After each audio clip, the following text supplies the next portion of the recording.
Hey, welcome, all my right thinkers. Thanks for tuning in and check out your boy, B Farm. Thinking right out here in the lab where I do what I do. Happy New Year's to all of you. Let's get this party started. Right isn't 25 rules to live by. Storytelling, story with a message. There's a message in the story for life. I give you life lessons. You tune in to receive them. I appreciate you. We got a good thing going. Let's do what we do.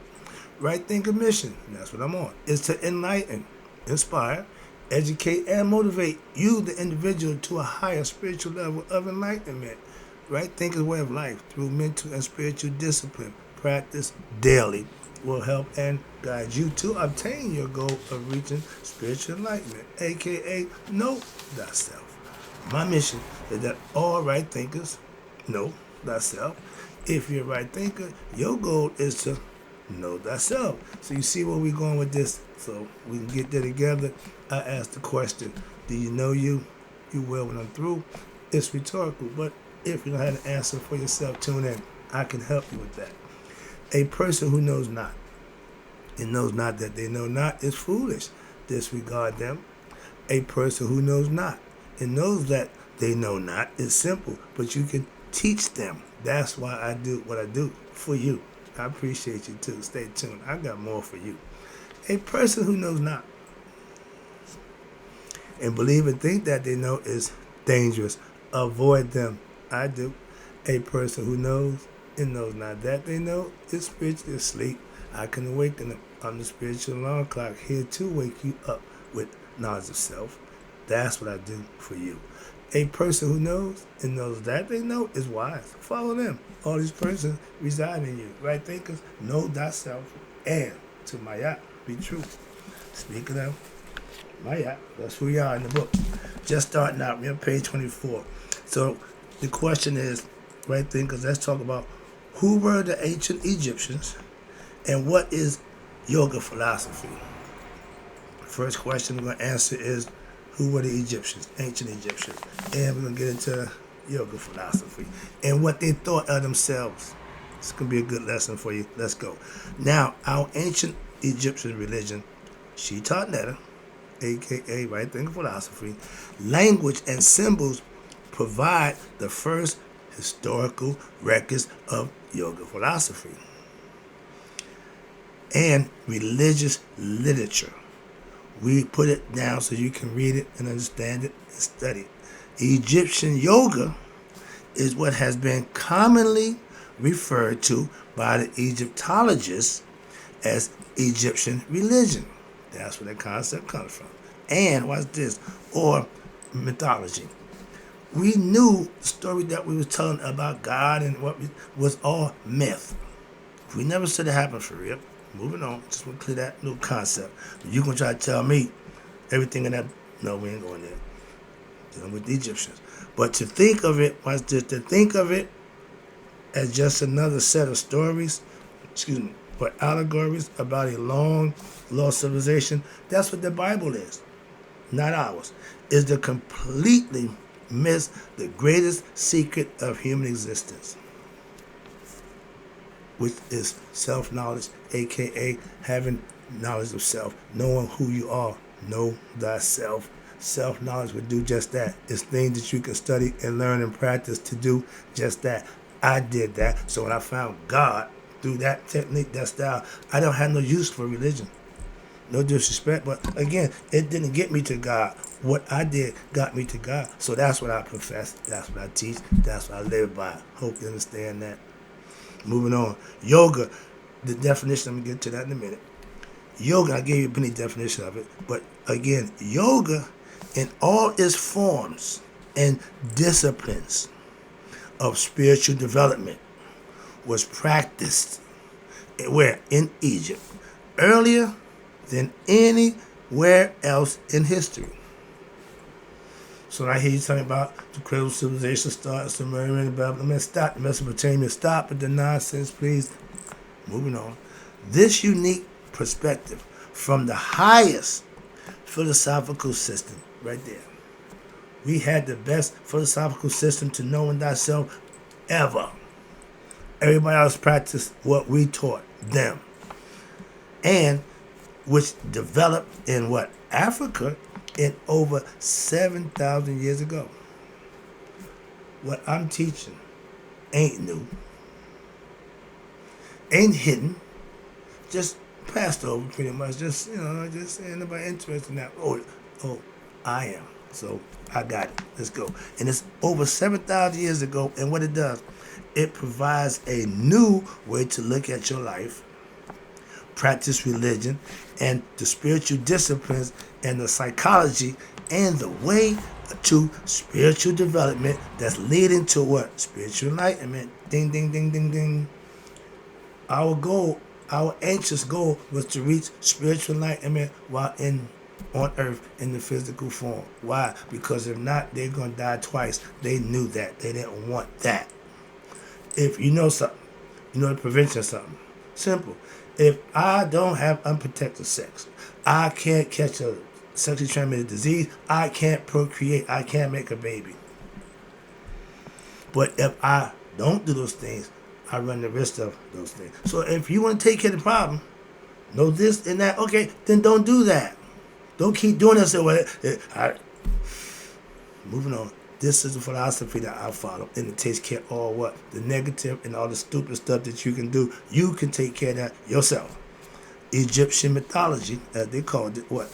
When understood, if it's taught correctly, understood right, as a system of yoga, you are union of the individual soul, yours, with the universal soul, aka spirit or supreme consciousness, we can know as God or the netter, absolute, the virtual, whatever you want to call it, but it's a higher consciousness that worked way before us, way before we got here, and it's the spirit that is in us. It's the same consciousness.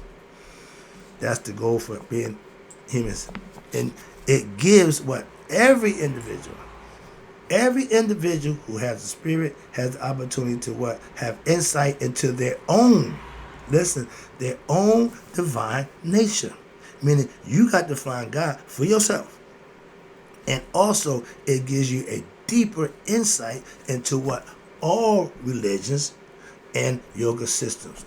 Meaning because you practice this. I told my pastor before I came to the church, my man, I know God. You know, we both know that. Okay. But how I got there and how you got there, two different ways. But the fact that we're there, we can work from there. And that's the premise that I work on when I'm dealing with people of religious concepts. Okay. I respect your concept. I ain't got a problem with it. We all the same point. That's where we meet at.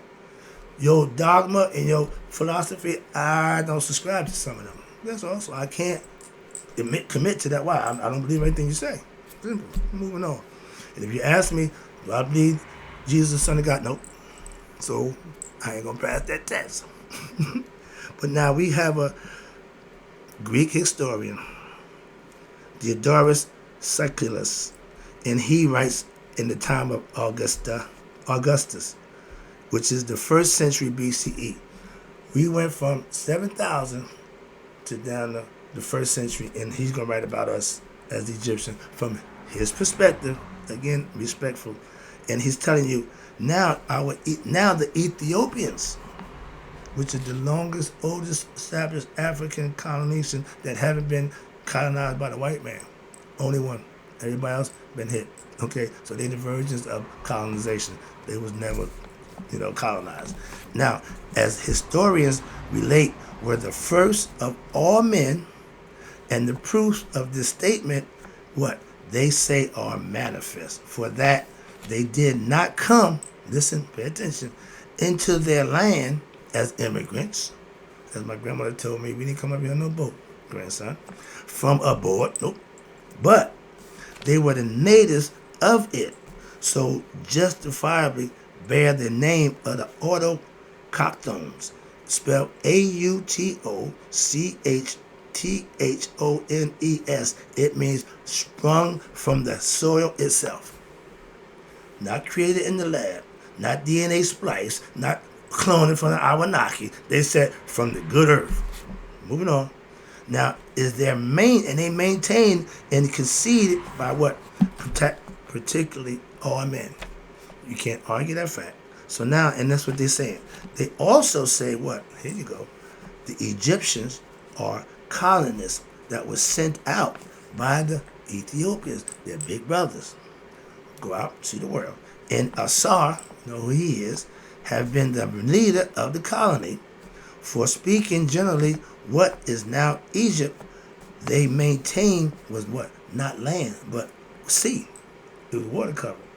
When in the beginning, the universe was being formed, and afterwards, however, as the Nile, during the time of the indentation, carried down the mud from Ethiopia, the highlands they called it, the Ethiopian, the land was gradually built up from what? The deposit and the larger parts of the customs of the Egyptians are, they held Ethiopian concepts. The colonists still preserving their ancient manners, meaning traditions. For instance, the belief that their kings and queens, the very special attention which they pay to their burials, ritualistic services, and many other matters of similar nature, meaning are the Egyptians' practices, while the shapes of their statues and the forms of their letters are Ethiopian.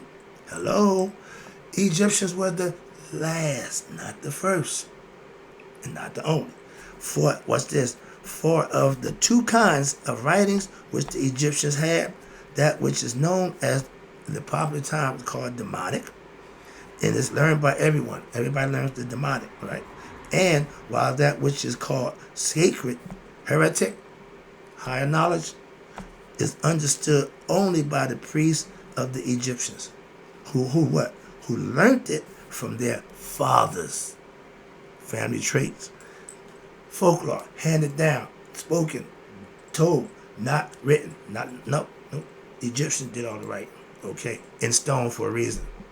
They burnt up all the papyrus. They took away all the written message you had in paper, so we said, okay, we got something for you. We put it in stone. They try to chisel out a lot of it. They can't do it. Too much. Moving on.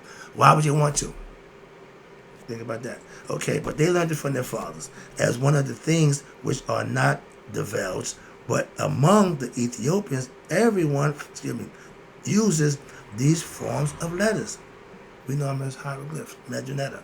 And furthermore, what the orders of the priests they maintain have much of the same position among both peoples, for are to be clean, who engaged in the services of the gods, keeping themselves shaven.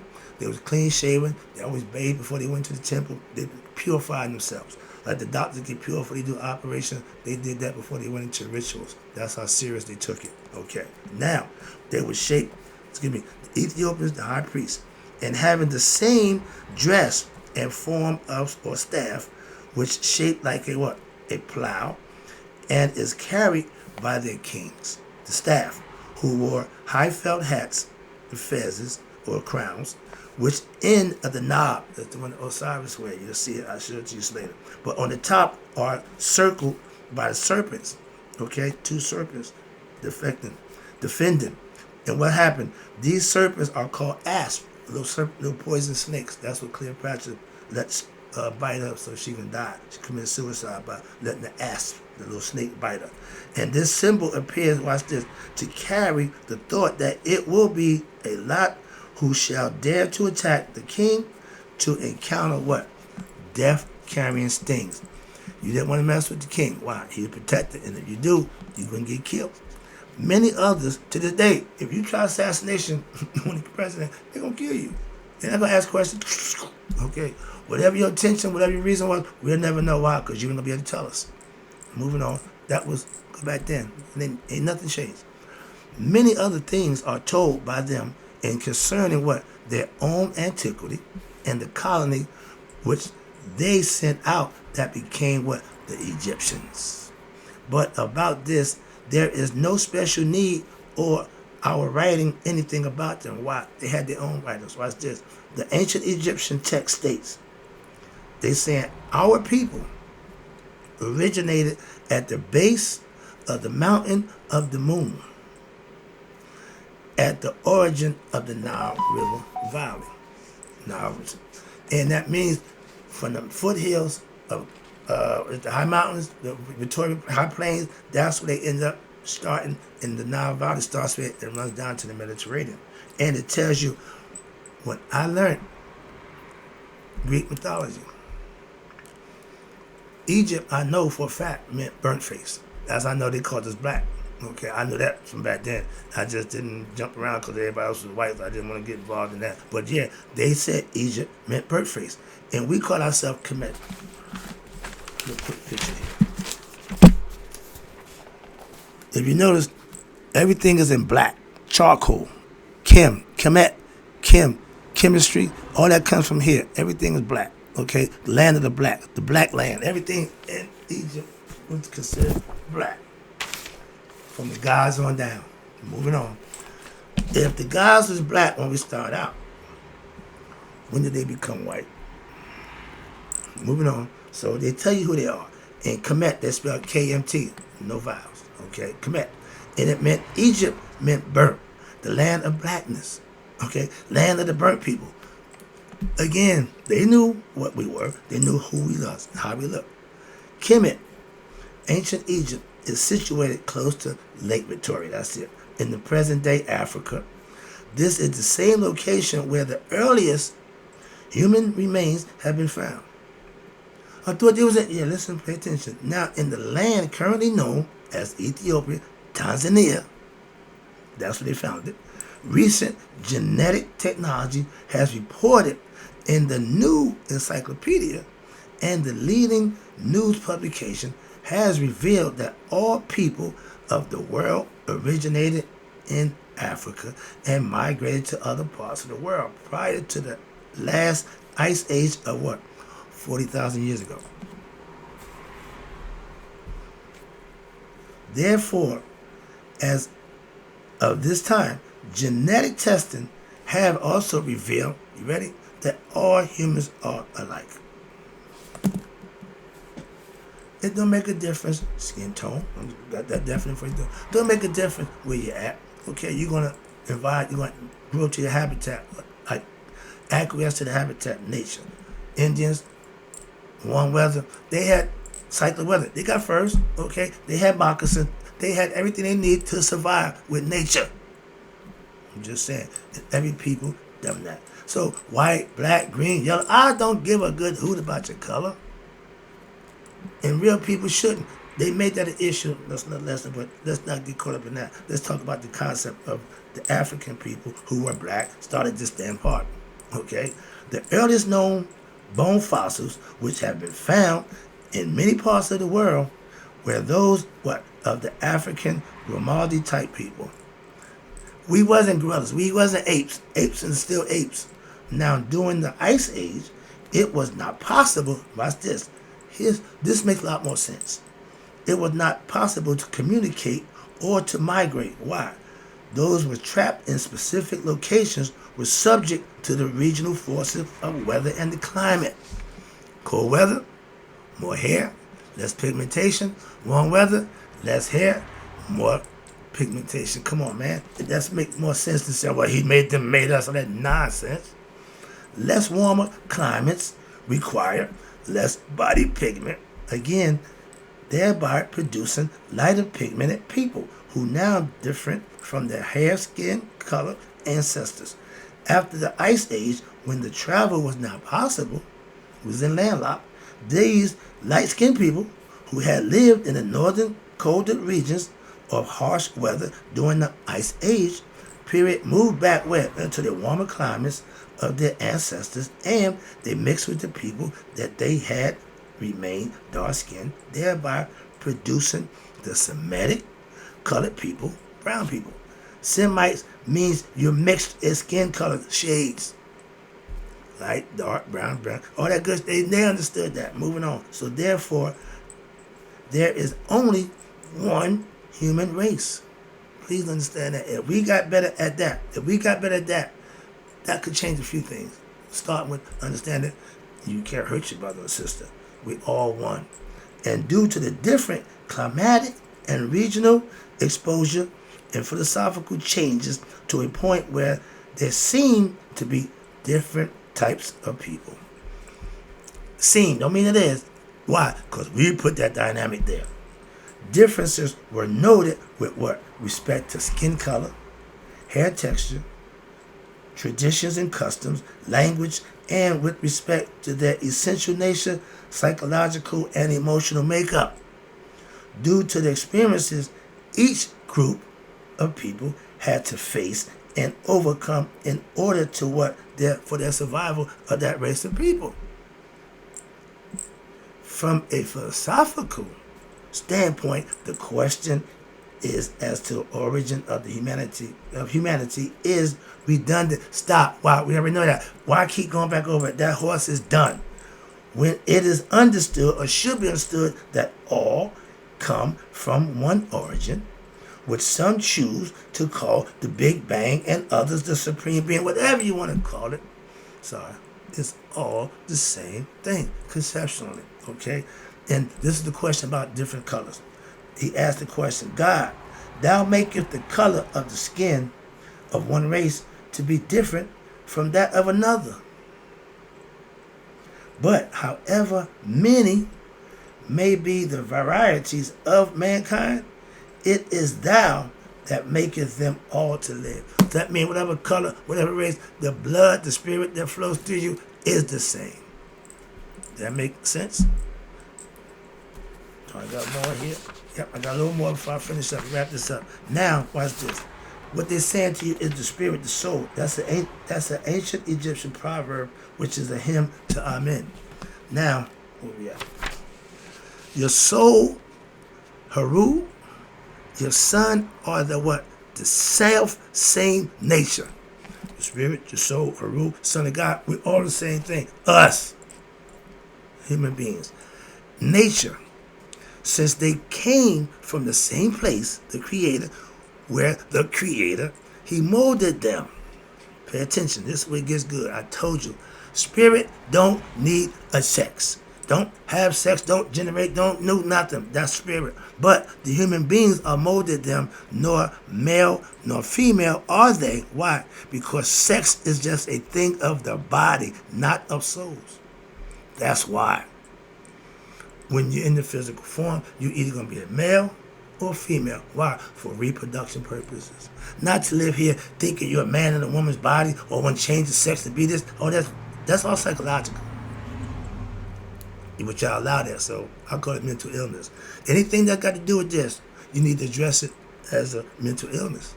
Moving on. Not a lifestyle choice. Bad choice. Now, this was an ancient proverb from the teachings of Aset to Haru. Okay? This is the mother passing information on to her son.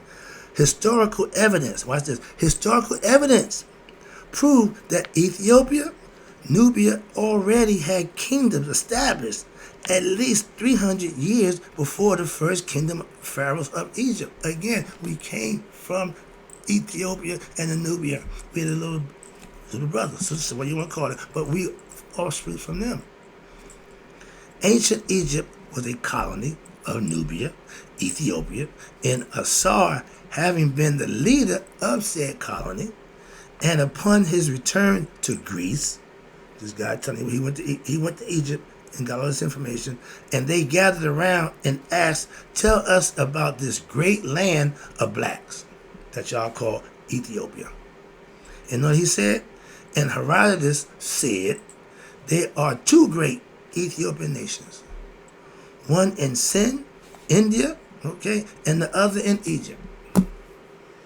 Evidence and proof of somebody who ain't from there, from out, came in and recognized it and told you that. That's a Greece. He's from Greek.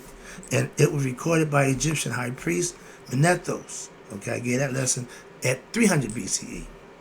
So they pretty much in the same neighborhood, and it's also recorded by, here I go again, your dear Doris, the Greek historian. I just gave a lesson by him, message a minute ago, yeah, same stuff, from 100 BCE.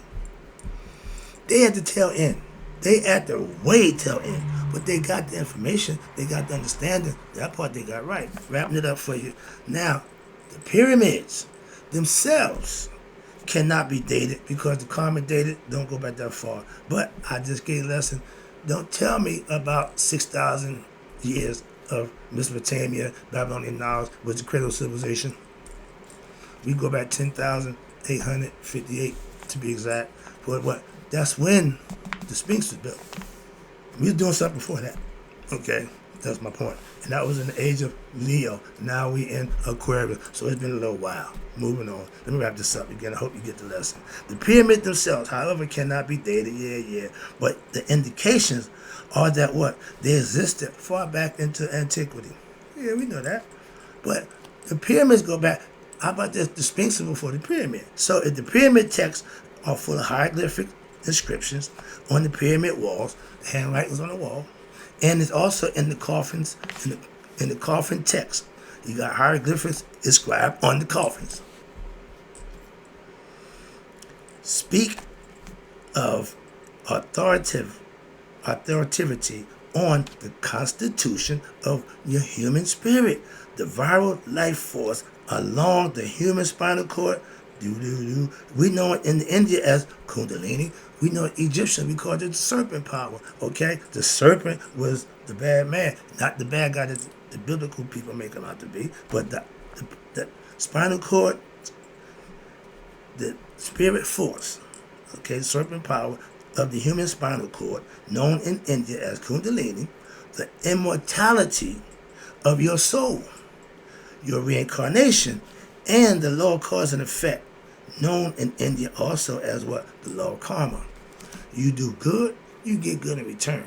You do bad, sneaky, deceitful, you're going to get that in return. That's what karma means. And phrase, you reap what you sow, that's what they're trying to let you know. Whatever you do comes back to you, be it good or bad. Karma don't care. She going to give you what you deserve. That's her job, is to give you just what you deserve. And her function, she don't waver. She don't care. She going to give you what you deserve. And she's always right. Like your boy. Hope you enjoyed the lesson. I'll be back with more. We just started to get into my yacht philosophy, so sit tight. I'll be right back. And in closing, right thinkers, may you all live to be 100, me 100 minus a day. So none of my right thinkers have passed away. Oh, I'll be right back.